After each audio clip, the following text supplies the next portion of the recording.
トの検索頻度を指数化した笑いの絶えない毎日がいつまでも続くと思っていたが、ある日風間健先生の神楽鉢です。24第1位の作品は神楽鉢。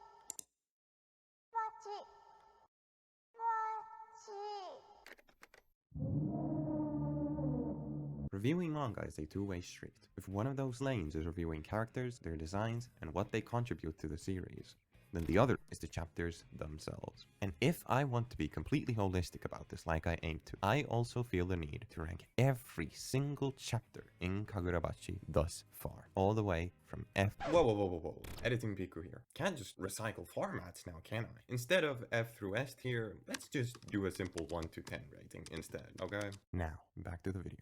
Consider this part 2 to the earlier tier list video. Same rules apply, although this one will be scripted, but since we're writing individual chapters, I need to look at them without the effects of hindsight. Basically, reviewing every chapter in isolation. Sound good? Suzuki.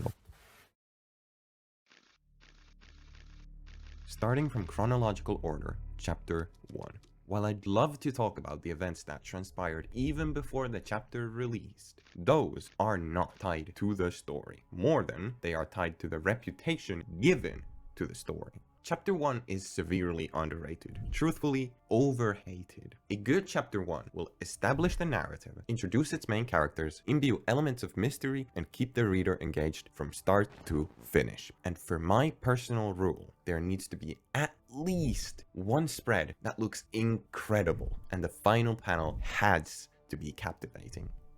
And I mean, are we even reading the same manga? But he was so edgy back then. And guess what? He's edgy even now. Chihiro needs that edge. It's what keeps him sharp. He needs to remind himself so he won't forget. It's not fan service. It's there to make Chihiro never forget what he wants to achieve. Have I seen better first chapters? Absolutely. One Piece is still, to this day, my favorite first chapter in all of manga, and for good reason. But whether you admit it or not, you dream about seeing Chapter 1 animated, and soon it won't just be a dream.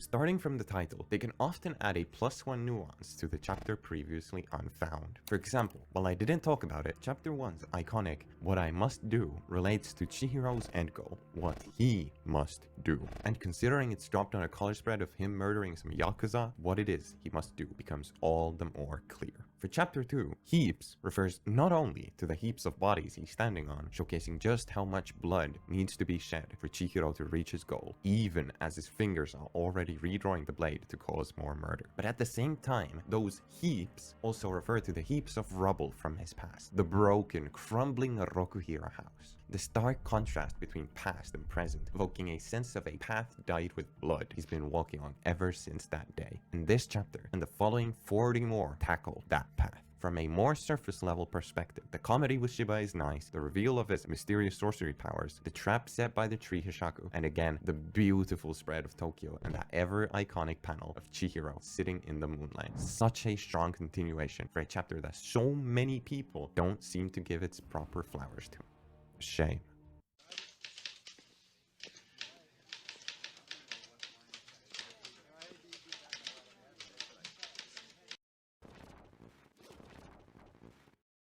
And here comes the other side of chapter titles, the one that cannot be analyzed in any way. Can't have any lines drawn from them, just what is said and nothing more. Char is the witness is Char.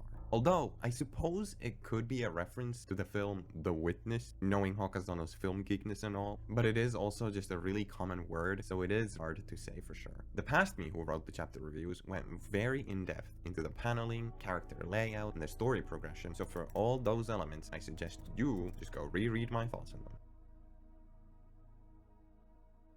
what the current me wants to focus on, the chapter in isolation. Introducing Char kind of goes against my chapter 1 testament of establishing the main cast, but at the same time, it almost makes you feel like even if Char is core to the series, that she isn't its main characters like Shiba and Chihiro are. Maybe that's a false equation, but there's a good bit of grounds for it. Her childish cuteness and broken grammar brings an even more fun comedic twist to what is at the time a seriously dark, straight-laced serialization. And with her gargantuan appetite and the desire for a normal life, it also begins to show the glimpses of soft Chihiro, the one not so obsessed with revenge.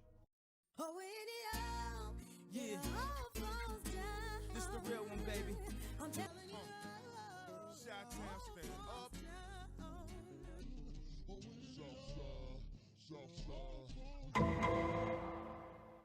Chapter 4 is the first shonen chapter of Kagurabachi, and while I hate to say this, it shows. Even to this day, I consider this the worst Kagurabachi has ever gotten. And by saying that, I'm also admitting that every chapter afterwards only got better. Simply, so far Kagurabachi had established ideas, pushed forward characters, and moved the story forward. But this is the first chapter that the series goes into standstill, with a fight scene that takes over the whole chapter. Now granted, said fight scene introduces the basics of the goldfish blade, gives a brief explanation of how the enchanted blades function, and establishes a hierarchy of power to follow there forwards. And you're probably starting to see the point here. It's a very power scaling heavy chapter. For narrative standards, it offers basically nothing apart from the hints at Char's backstory and the likeness it shares to Chihiro's. The art at times is gorgeous, like with the Aka double spread, or even the panel piercing Kuro. So even as it is the worst chapter in the series thus far in my opinion, it's still far from terrible.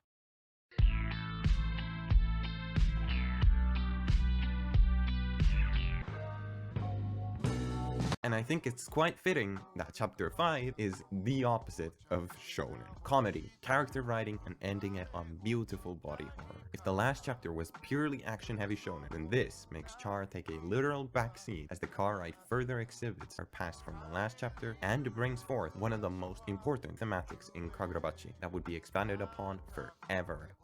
The copy-pasted panel layout, while exponentially driving the gag further and further, climaxing our satisfaction with life in a long, long while. Char needs to be protected at all costs.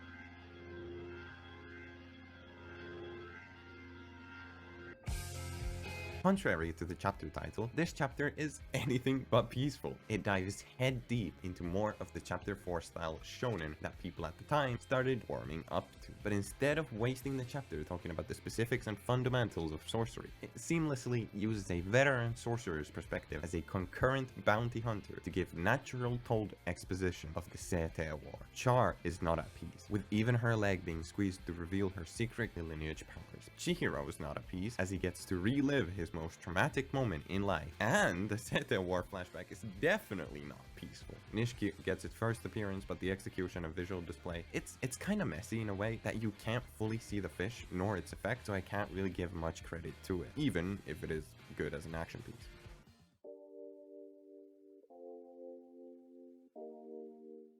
Chapters 1 through 6 seat the audience. Chapter 7 through 18 set the stage, so to speak, and with 7 especially being titled The Smoke Signal, the starting shot. It refers to the sound of a gunshot that would then start a race. It really tells the viewer, buckle up, it's time to go. And go it certainly does, introducing the theater of this hypothetical stage and drip-feeding us information on the Shinichi as well. Azami's character introduction is nothing short of brilliant. His dominant strength being able to defeat high-level sorcerers with physical capability alone, also making sure we understand that he is, very much so, still a goofball. Hina has zero reaction to Azami, which showcases that they have close to zero bond with one another, and I also really appreciate the usage of reflecting nostalgia via a phone wallpaper. Real Gen Z of you. Fuck it.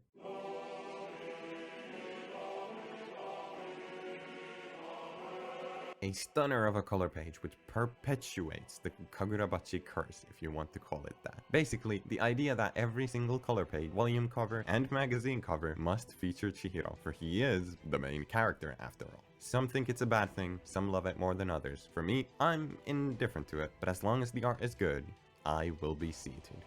Chapter 8 is borderline genius. It's one of the first instances where the major populace have all come to agree in saying, Man, Kagurabachi is fucking amazing. Giving a full circle narrative as the chapter literally wraps around itself, giving a fake out redemption to Daruma just to take it all away, in change of teaching a lesson about what it means to stand behind one's morals and worldviews. It's a chapter that echoes far into the future of Kagurabachi, but even as a standalone, even without the last 7 chapters of context, you could give this chapter to someone and they would absolutely love it. If I go in depth into every single chapter, we are going to be here for hours. So from now on, since we've established the series basics, I'm going to go a bit faster. Chapter 9 is really good. It has some fantastic action pieces and it starts the trend of Chihiro throwing his swords at people, because of course, any responsible katana wielder would do such a thing. Sojo's morality, Chihiro's lackluster responses to it, and the cliche massacre turned into a hero-savior moment make this chapter really delicious, and do I dare say, the perfect continuation from the last chapter.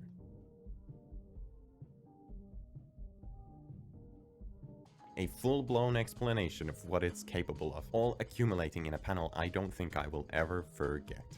The blacked out face with only the Genryoku spewing from his left eye, the immediate turnaround and gotcha dialogue piece, and the page turn onto a beautiful katana standoff that reflects just how equal Chihiro can be to Sojo, while also having his moves be read completely. The Kaminabi drip is a warm yet welcome surprise, and so is the painfully obvious parallel between him and Shiba. The weighing of options between Sojo and Chara reflect Chihiro's mental state exceptionally well, and even as we are today, if he was to be put in a situation like that again, the choice would stay the same.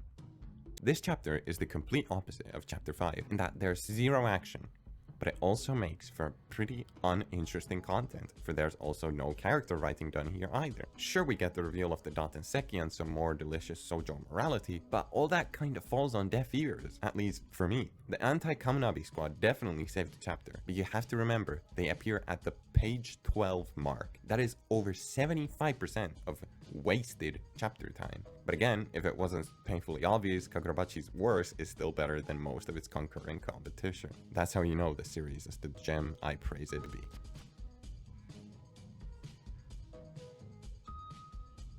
Sojo's bath scene is the obvious highlight here. Him having to wrestle with the fact that Chihiro is Kunishige's son. The stark difference between facing your opponent head-on versus Chihiro sneaking up on the castle makes for a dramatic story flow switch at the end of the chapter. Gags in Kagurabachi are funny, but they're also really mature. Drawing the comparison between katana and genitalia is not something I ever expected, but seeing it in action is funny beyond belief.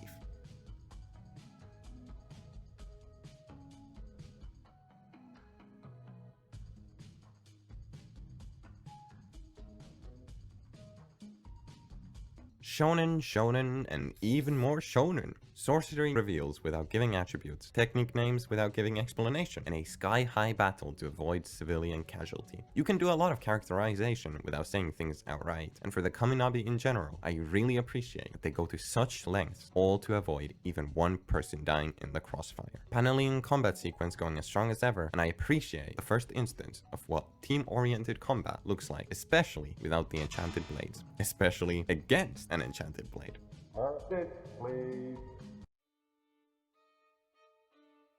The color page is quite fascinating. From a general perspective, it's just Chihiro versus Sojo, but in this chapter, that takes more of a backseat. So what could it be referencing? Well, in my eyes, it's more so a symbolic statement. The chapter tackles Chihiro's inability and lack of strength to actually save Char, and the one who took Char away from him was Sojo. So in a sense, submitting to that realization of weakness is akin to losing to Sojo. And while a little detached from the topic, the underlings serving to protect his castle are also extensions of him. This chapter also heralds the dawn of off-screen Shiba, a trope that would come to piss hundreds, if not close to thousands of people on a weekly basis.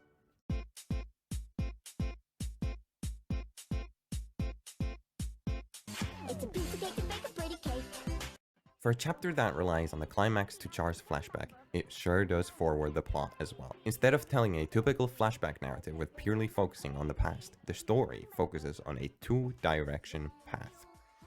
The past catching up to the present, while the present runs towards to meet the past. Chihiro never needs to know what transpired, for this is meant for Char to relive. Cleverly told to the audience, all of these memories are had while she's sitting on the surgeon's table, ready to be dissected once again. Foraging through all those happy times, looking for any kind of salvation, and as she finally starts to cry, realizing her past life wasn't that bad at all, Chihiro comes to save her and offers something even better. Opposite to what I heard people say, I actually don't think chapter 16 is that good, in the sense that while its first read value is incredible, having to re-review it in isolation, but from a rereader's perspective, it's a bit tough to find that many aspects that really bring it to the same tier as some of the other behemoths that I've already gone through. As the chapter which initializes the Shore PTSD for Chihiro, the death scenes are gruesome, but also never further expanded upon. Something I always disliked was the lack of clarity given if a character survived or not, and I remember this very fondly throughout the reading experience of chapters 16 and 17. Gladly, during chapter 18 we do get their official confirmation, which buries the hatchet, but that's with hindsight.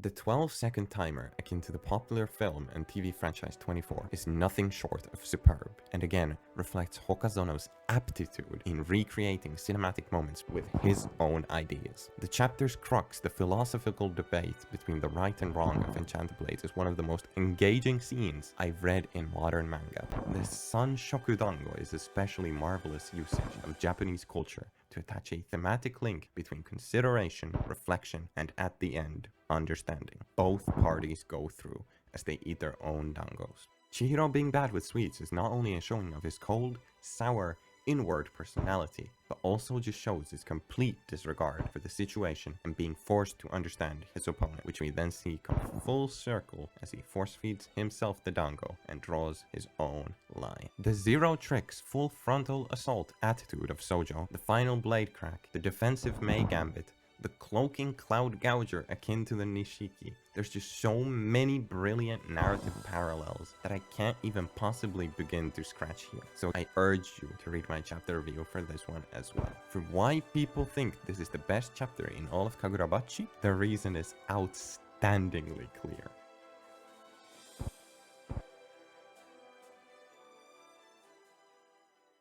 Conclusion to Sojo and the bitter farewell. Can an antagonist like him be topped? Is this the peak of Kagurabachi? Can you even fathom a cooler finale for a villain than a Michael Bay-esque explosion in full 4K? Time would tell, but at the time, we had no answer. And for what chapter 18 is, it's quite possibly the perfect finale to previously established concepts. For Sojo's view on Kunishige is as valid as the next guy's. He thinks that he is now in tune with the Enchanted Blade. Furthermore, the Datenseki itself. Bravely yet arrogantly attempting to harness its power, the man comes to experience a humbling realization that he might not be that guy after all. And like a baby throwing a tantrum, not understanding what's wrong, he screams as loud as can be. The roar of the explosion is yet much, much louder. Kazane's cyberfit looks fascinating and definitely gives main character energy, and Hiyuki introduced at the very final panel, making us enter a brand new arc with a new obsession to fill in the void that opened from Sojo. If there's one thing Hokazono knows how to do, it's keeping people on a constant hook and not letting us go. The color page giving us what everyone's been waiting for. Another Chihiro moment. Just kidding, it's actually the color green. Yeah, didn't see that coming, did you? An actual color besides black, red, and white. Well, burn it into your eyes, for that would soon come to a complete halt. Regardless, Hakure's introduction is fun, intriguing, yet clearly Kagurabachi. What's most impressive is how Takeru came to utilize a character from the previous Sojo battle. He could have come from anywhere, he could have had any kind of fated encounter with Chihiro, but instead, we take it to that movie level production and connect every single dot. The easiest way to make a character fall in love with Chihiro is if they involuntarily saved their life.